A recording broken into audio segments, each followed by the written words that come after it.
Hey y'all, hey, we are back for another review of P-Valley on Stars. Let's just jump right into it. We are on season 2, episode 9. This is the episode right before the season finale. So we're gonna get a lot of information. Just hang in there with me. This is season 2, episode 9, entitled Snow.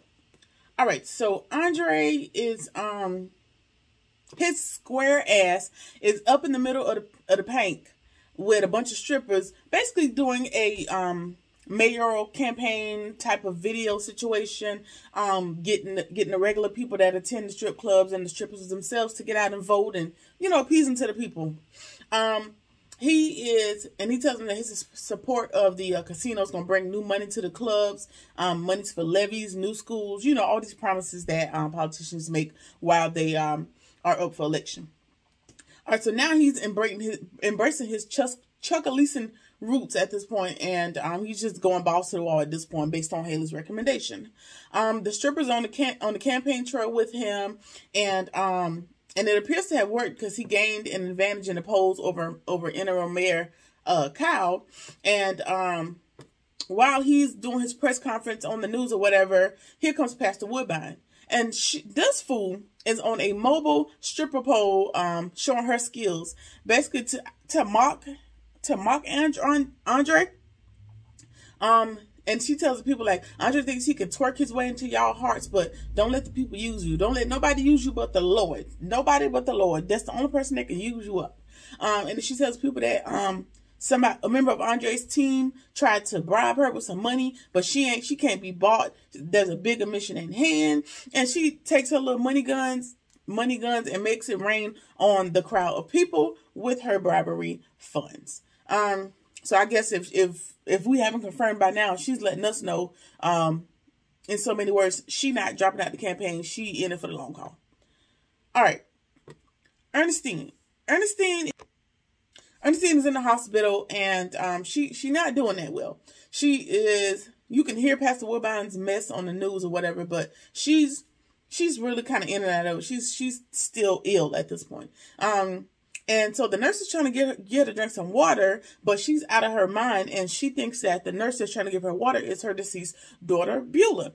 So she started freaking out. She's like, I'm not ready to go. Like, she's just going off the rails. Let's keep in mind, she's not in her right mind at this point. So she starts fighting the lady off, and I'm assuming they have to restrain her or sedate her or all these other things. So Ernestine, it ain't looking good for your girl, but I'm keeping hope alive that Steen gonna pull through, and we're gonna get, a little bit more of her quick little one-liners.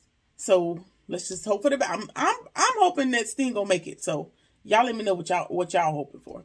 All right. So Murder and Uncle Clifford are in the kitchen, and they're breaking dishes. They're getting down with the get down. And the phone rings, and that kind of messes up the mood. And now she feels bad because she's having sex in the kitchen while her grandmother is potentially dying.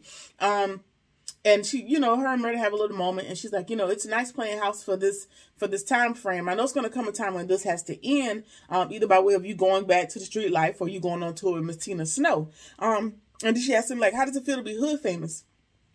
And he tells her, like, it's okay, but it's kind of scary because people really think they know you by way of you being famous, but they really have no idea. And Uncle Clifford gives him yet another rule and says, hey, don't try to be everybody's cup of tea, because eventually you won't have nothing to sip for yourself. Which is a good life lesson to go by. You don't have to appease to everybody or be likable to everybody. It's going to get tiring, and it's never going to work no way. So just be yourself is essentially the message. And like she said, she knew all this would come to an end. And she needs to just get used to being in that house by herself, because if Ernestine doesn't make it, she's going to be in the house by herself anyway. And that, further brings the mood down. And then she tells Murder that she's upset because she wants to at least be able to hold her grandmother's hand if she is transitioning, or just to be there with her in her sickness. And then she tells him, like, imagine not being able to be there for someone that you love with all your heart, which, again, during the height of the pandemic was a lot of people's case. My aunt, for example, one of my great aunts, she ended up passing away from COVID, and it was the same situation. Like, nobody was allowed to go see her, so she essentially just passed on her own with no family surrounding her. You know, so that was a moment I could relate to in the scene. And then Murder claims that he can't imagine being there, basically with somebody you love with all your heart in their last moments, knowing that that is a lie, because you were there for Big Teek's last moments, and that's obviously that was the love of your life. So I don't know why you just won't tell the truth, but we're gonna let you hold them feelings in for now. All right, Ernestine is Uncle Clifford tells him, like, hey, if she don't make it, I want you to rap at the funeral, and they share the laugh on that, at least on that. All right, so Keyshawn is sitting in the back with Haley and asks her, like, girl, you been living down here in the club? And she was like, yeah, like, how do you think a rich bitch stays rich? By not paying rent. And I think it's much more than that. I don't think that she's unwilling to pay rent. What I think is she's not comfortable being by herself because she has a whole lot of demons and whatnot that she has going on. And then she may be in a position like some people, like she's never probably even been on her own, because keep in mind, she went from, she was a foster child, and then she ended up with pimps and you know, whatever other group situation she was in her life. Whether it was being stuck in the house with that, with Montavious, and then being stuck at the foster care, and now she ended up kind of stuck at the Pink. And then she was stuck in the house with Mercedes by way of the pandemic dropping and all the other stuff. So she may not even be comfortable living on her own. She may not have that experience in her adult life, or she may just not be comfortable because Montavious's spirit is haunting her. Or I don't know if the Pink is the best place for you to get away from this feeling, but maybe that is it. But I also had another theory. Hopefully we find out in the last episode, which is next Sunday. But what I think is, I think Haley's real name is not even Haley. I think Haley is utilizing her daughter's name as her alias, because she lost a daughter in the flood. And I don't know if her daughter's name has been mentioned thus far. If it is, y'all just drop it in the comments. But I think she's using her daughter's name, and Haley's not even her real name, because keep in mind, when Keyshawn looked her up, she said Haley drowned in a flood. She didn't confirm age or anything else. She just said Haley died in a flood. So, you know, Autumn may have just took her daughter's name to further disappear. I don't know. That's just my theory. We'll see. All right. Keyshawn tells her, I got the passports, about the tickets. The kids are at my sister's house. Derek has a new job, so he's working late. And so I'm going to pick the kids up first thing in the morning, and I'm out of here. And Haley sees that, you know, she's becoming unraveled. She's shaking a little bit. She's nervous. And so she comforts her and lets her know, like, hey, after tonight, you'll have everything you need to start over for you and those babies. Just, you know, let's just go through with the plan. It's going to be all right. Just calm down. It's fine. I'm here with you. All right. And then she tells, and then Keyshawn asks her, like, how did you know Chuckalise would be home for you? Essentially asking her, like, how did you know where you ended up, this new foreign land that you ended up in? How did you know that was going to be home? And Autumn tells her, it's not. Trust me, I'm not home, baby. This is, as soon as I know what's going on with the casino referendum, I'm disappearing. Whether that be as a rich bitch because the casino is coming, or as a dumb bitch because it's taken from me because they're going to force their way in. Either way, I'm going to be gone after today, so it don't even much matter. All right, and Keyshawn wonders, like, where's Uncle Clifford going to end up, you know, if the club gets sold? And Haley's like, listen, don't worry about her. You worry about yourself. Which is sound advice. You got enough going on your plate, Keyshawn. Uncle Clifford, she's a big girl. She going to figure it out. And she was like, listen, I can't help but worry about it, because this place has been more home to me than home. Like, this has been my home away from home. Like, even when the home where her and Derek shared was in complete chaos and turmoil, she knew that there was some refuge in being at the Pink. So that goes back to further solidify what Uncle Clifford says. Like, this is more than just a building. These are memories. These are safeties. These are solace. This is solace. Like, this place is so many things, so much more than just a building. So we gonna keep hope alive for that as well. All right. Keyshawn runs into Diamond in the kitchen somewhere. He frying chicken, and he notices that she still has the necklace on that he gave her for protection. And she tells him, you know, it does work. You know, it does work. Even though the big bad wolf still has the keys to the tower, my hair is finally long enough, which is, you know, euphemism or parable, whatever you want to call it, for her to further confirm, like, all right, I'm out this bitch. Like, thank you for your help. This necklace has worked thus far, but I'm gonna take it from here, and I'm gonna get out of Dodge. And then Big Bone kind of sees that Keyshawn is talking to Diamond, and she get kind of salty. She throw a little shade right there. And that's going to prove to be problematic by the end of this episode, but we're going to get there. All right. Mercedes and Keyshawn are, they're working on their performance, and Mercedes she landed her moves, but she's still struggling. Like, she can't, her arm strength is still not there. And then Roulette starts throwing shade, and they start going at it. And Roulette calls her old yet again.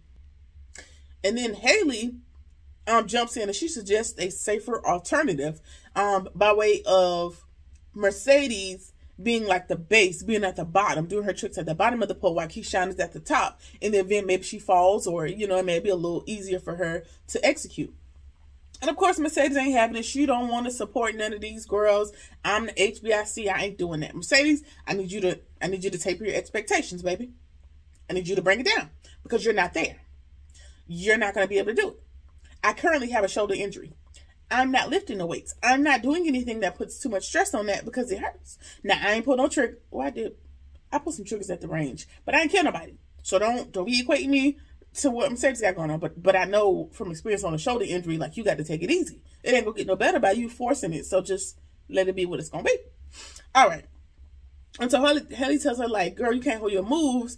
And so let's just do the safe bet. She's like, no. Well, whose fault is it that I can't hold my moves? So now Mercedes is just spewing everything. But keep in mind, there's a room full of people. Big Bone is in there, Roulette, Whisper, Uncle, everybody's there. And Mercedes is just letting Haley have it.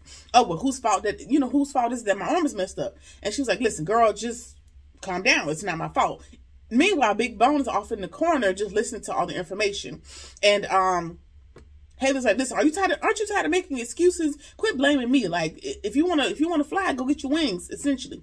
And she was like, all I blame myself for is going into that room. 7 pounds of pressure on the wrong trigger. Well, on the trigger, and it sent the wrong person on to be with the Lord. So basically, she's saying, I haven't made no mistakes other than going in that room to defend your ass. I should have shot your ass instead of Montavious. Is what she's saying. Mind you, in a room full of people. Stupid. Room full of witnesses. You held on to the shit for this long. You could have held on to that secret just a little bit longer. Anyway. All right. So Uncle Clifford breaks it up, and he's like, listen, it don't really matter how y'all feel. Y'all got to trust each other, at least for tonight, or somebody's gonna end up hurt. So y'all got to figure it out. And Whisper tells him, like, you know, she the clairvoyant, you know, she's the spiritual one. She tells him, like, listen, somebody always gets hurt on nights like these, and Roulette, ever concerned about her money, is like, I don't care who get hurt as long as they don't hurt my pockets. So y'all hash that shit out. And then the girls find out that the door is being split unevenly, if it's being split with them at all. Keyshawn is getting the greater portion. And so now everybody's got an attitude because Keyshawn is getting a higher percentage of the profit at the door, even though she's bringing in more people by way of, you know, she's a little more popping. So it makes money sense to me. And then so everybody's going back and forth, and Keyshawn is kind of, she's bringing back her expectations. She's kind of forfeiting and playing a little bit, because then she suggests that maybe let's just split the deal 4 ways with the other girls. And Haley's like, no, you need this money. Like, she kind of breaks her little stern character for a minute. She's like, no, girl, you need this money. And Mercedes tells him, like, listen, I don't care what y'all do. Open this shit without me. I don't want no parts.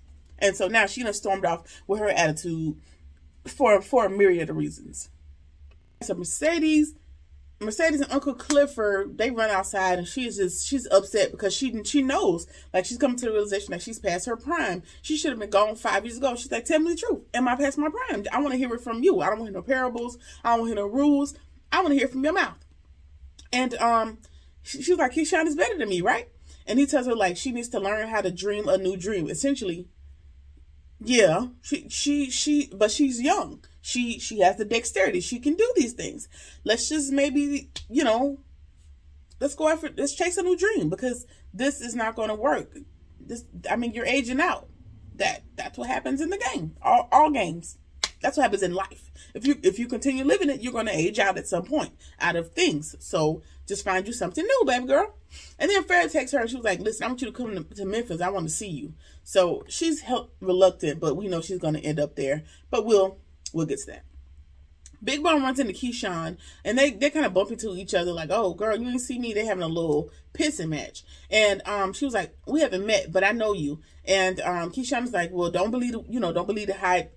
The truth don't be happening when these rumors be going around. She was like, oh, don't worry about it. The wall, not only do the walls have ears, but the walls have a mouth. And I heard you leaving tomorrow. And so now Keyshawn is further shaken in her plan, shaken in her spirit, because how do you know that I'm leaving tomorrow? And I want to know, how do you know that she's leaving tomorrow? That's what I want to know, because I told Big Bone she was given spy from jump, but maybe not the first time she showed up, but after about the second or third time, you figured out she's a plant of some sort. But yeah, so now that throws another monkey wrench in there, because if you piss Big Bone off too much by way of flirt with Diamond, which you're going to do ultimately by the end of this episode, but what you're going to do is you're going to fuck up your plan, because maybe not me personally, but if I was somebody like Big Bone, what I would do is invite Derek to the show. Since you're leaving after the show, I'm going to invite him to the show, or hip him to your plan, since you won't play in people's face. That could happen, but we're going to see. All right. We're at an upscale place, and Mercedes walks in, and it's an art exhibit. And the pictures that Farrah took of her while she was performing her stripper services have become works of art, like literal and actual works of art. As I tend to believe, it is artistry. That industry is artistry. It takes strength. It takes a whole lot of things to get up on that pole, and she makes it look beautiful in the execution. And Farrah was able to capture that with her camera and has put on an exhibit to display the beauty that is.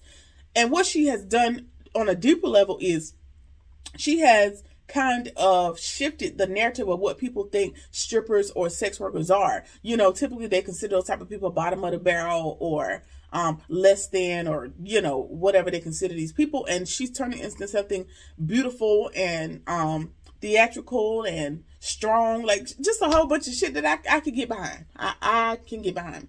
And she tells her, like, I almost didn't come because I didn't know if I wanted to see you after what happened that night with Coach. And she was grateful, but she was also sad. She didn't Farrah didn't mean for it to happen, but she was grateful for it because it brought some of her sensibilities back. And she told that she's filing divorce. She's filing for divorce from Coach. She don't want to be in that shit no more. And Mercedes is like, girl, from all that money, and she reminds her, like, girl, there's some things that money just can't buy.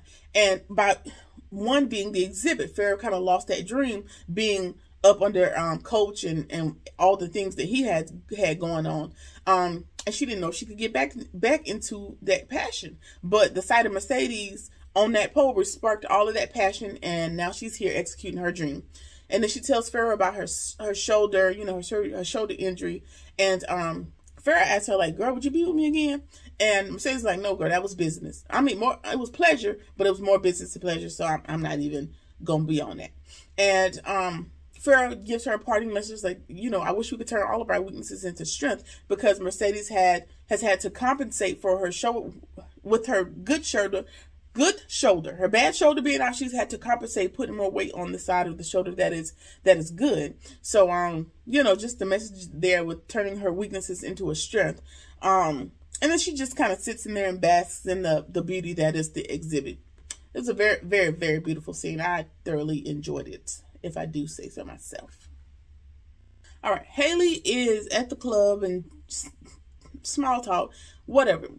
And she suddenly gets sick. And she is in there throwing up. So Miss Girl is probably with child by currently married Andre, finna be married Andre. And Whisper walks in and asks her, like, if she's ready for some twins. So Miss Haley, you probably gonna be stuck in Chuckalisa for a little bit longer than you think, because you are with child, girl. You can't even disappear with that man child. So children, according to Whisper. So child, Miss Haley done got herself caught up in the rapture of love, honey. She is probably with child, which is unfortunate for us all. All right, back down to the pink. Everybody trying to get in the door. It's performance night. It is murder night part 2. everybody trying to get in the door. The commissioner lady is not letting nobody in. They're already at 50% capacity. And Uncle Clifford is trying to negotiate with her, like, girl, I'll let you in for free. She was like, that ain't enough. All right. And she was like, I'll hook you up with Big L. That was the key word. So she is good to go. And she was like, all right, I'm gonna let you go ahead and get up to 75% capacity, but everybody better have their mask on. Big L better put out, and I better get in for free, essentially. So we're gonna go up to 75% and, you know, get a little bit more money rolling in. All right, so Maine and Pico, their gang, whatever, yellow and blue. I ain't got time to come up with remember those names. The yellow and blue gang, they there, and that could prove to be a problem because we'll get to that part. But Murder and his people, red and black, I don't know the damn names, are going to be there as well. And we know how gang shit normally goes. So there's going to be a brawl. All right. Uncle Clifford puts Toya, he sees Toya back there with her sneezing ass, and she's still back there sneezing. And he's like, girl, get out. So now Toya is fired on the spot because she's the reason, potentially the reason that Ernestine got sick in the first place. Which, negotiable, because Uncle Clifford, you maybe didn't properly decontaminate yourself before going in the house. But we're going to go early pandemic. We didn't know. All right. So she's fired on the spot, and somebody else coughed, and he was about to put everybody out. So everybody that don't want to cough around there, they with bated breath because they don't want him to overreact because he has potentially brought the sickness to his grandmother that is potentially dying. So he's overreacting at the thought of anything that could further transmit the COVID. All right. So one of the girls shows Uncle Clifford a video, and Little Murder announces that his tour with Tina Snow, aka Meg Thee Stallion, is gonna kick off tonight down to the Pink, and they are there. So they make their grand entrance into the Pink, and now Maine is over in the corner looking at Murder, and he was like, I think that dude killed Pico. He ain't claiming the body, but I feel like he did. So now again, that gang shit is spilling over. It's still spilling over into the Pink. All right. Uncle Clifford pulls Murder to the side, and he's kind of mad that he just showed up. He didn't give him, you know, heads up that they was going to be there performing or whatever. He was like, listen, I don't want another murder night. Look, I need y'all to keep it chill. And Murder's like, listen, you never going to let me live that down, but you know, that's not my fault. Then Meg Thee Stallion walks up, and she low-key like flirting. She hitting on Murder a little bit. Uncle Clifford just sitting there being kind of awkward and uncomfortable because what can you say, girl? You just got to let it be what it's going to be. All right. So Roulette runs into Whisper and Toya, because Toya outside crying her eyeballs out. They about to repossess her. They about to evict her. She need this money. She don't know what she gonna do. She's so sad that she got fired. She is a wreck. And Whisper's looking at Roulette like, help your girl out. And Roulette's looking like, girl, what? Help her out. So she hands her some money. And I'm going to assume that it's some of that money that she got for chopping up that dude's car last episode. So she did her a favor. She's like, this is not a loan. You know, this for you, baby girl. And, you know, get done what you need to get done, essentially. All right. Now, I don't know if Roulette is pimping the girls out, because I don't know. I don't feel like it's that easy to get no money out of Roulette. But, again, we'll see. All right. Corbin he's in the Paradise Room, and he wants to talk to Uncle Clifford. He wants to thank him for his advice on the tip for Pastor Woodbine. I guess even though it didn't shake out how he wanted. And he was like, okay, you could have texted me that. And that gave me, I texted. That's what I said, I said texted. So y'all know each other on a textable basis. All right. And he was like, I want to give you a gift. In this box, there is a gift. The gift is a whip. One that Uncle Clifford has used on him, appears to be a time or two, and he wants that old thing back. He wants Uncle Clifford to perform the service for him. And he was like, why would I do that? You tried to steal my club from me. He was like, I know I did, but I'm willing to pay. How much did Autumn put down at the auction? Oh, $250K. That is how much I'm willing to pay you to get what I desire, by way of you whipping me with this doggone whip. So Corbin strips down, and you look at his back, and he has previous scars from being whipped in the past. That's his fetish. That's his business. And then Uncle Cliff was like, all right, and commences to whipping his ass like his cotton came short for the day. So that's how they know each other. I have been trying to figure out how he knew his birthday and all this other intimate stuff, but I guess that's how, child. that's his master, for lack of a better term. All right, so Roulette is walking through the club, walking around. She's talking to Eminem, whatever his name is, the white dude. And she tries to stop him from walking off, and she grabs him by the neck, and she was like, listen, ain't gonna be no hemming up, ain't gonna be none of that going on, playboy. Like, you gotta calm down. He's like, listen, it's no danger here, put your guard down, I just want to talk to you. You know, I hadn't seen you in a while. And you just seem, you had just been on my mind, and so then we have a little intimate exchange between those two. So I guess they're gonna be hooking up from now on. All right. Andre is thanking everybody for helping him on the campaign trail. Shots on me, appreciate you, Merry Christmas. Haley tells him, like, listen, do you realize that you're gonna wake up the mayor of Chucalissa? Like, you need to get ready for that. Like, and he was like, yeah, you know, I got to get my mind right, but all thanks to you, Haley, you know, for you helping me out here and there. And he was like, listen, have you ever thought about leasing the pink instead of selling? And she was like, listen, that would mean I have to stay. And she was like, listen, we'll have to talk about that later. But in the meantime, let's get out of here because I got to tell you something. Mind you, early in the scene, everybody did a little toast or a shot. Her Uncle Clifford, Corbin, some other people, they did some shots, and she didn't even take her shot. She just tossed it, you know, over her shoulder on the floor. So further confirming, like, your girl is probably knocked up. But so they get out of there. All right. Meg Thee Stallion is performing, and Keyshawn is also dancing like this is the last dance of her life. And Maine asks Mercedes off to the side, and he's asking Mercedes, like, why you not up there? And essentially she just says, like, you know, that ain't my ministry no more, and kind of gives Keyshawn the head nod, like, you can take over the reins. You got it from here, sis. All right. Then Murder comes out and does his little, you know, part of the performance, and then the rival gang members talk trash to each other, and then they start fighting, and then people start rushing the stage. Now Murder has got to throw hands to try to, you know, protect the women, and Keyshawn's PTSD immediately kicks in, and she is in a fetal position. She's in fetal position on the floor. Now Diamond, he comes in like Rambo. He pushing through the crowd with his AR on his chest. He pushing through, and he helps Keyshawn get out of the melee. And then in the back, she's just so overcome with thanks and joy that he saved her. She kisses him in the mouth. And who saw them kissing? Big Bone. Big Bone saw them kissing, and now the rage has begun to boil up inside of her. Now you can see that Diamond didn't want to kiss her. He definitely pushed her off, but that's not gonna mean much for Big Bone at this particular point. All right. Uncle Clifford is in the back trying to calm Murder down, and he really just on some gang shit. He's like, listen, you see how they try to rush me like I'm some sort of punk? I'm out here slipping, blah, blah, blah, blah, blah, just going on and on and on. And he was like, and basically just spewing all his business amongst the anger. Oh, yeah, they want to play games. I'll put another one of their men in the ground. And so Uncle Clifford like, wait a minute. Is that what I helped you cover up the other night? No, not that night. Now, I did spray them, but no, that's not what you helped. That's not what you helped me do. He didn't get into what it was, but we know that it was Teek's suicide. But he was like, listen, Uncle was like, listen, we just gonna have to get you some new security. Like, maybe you can borrow Diamond, but no, not really. But you got to find something, because this ain't cool. And of course, he don't want to hear that at this moment. He's like, listen, I'm just gonna be my own security from here on out.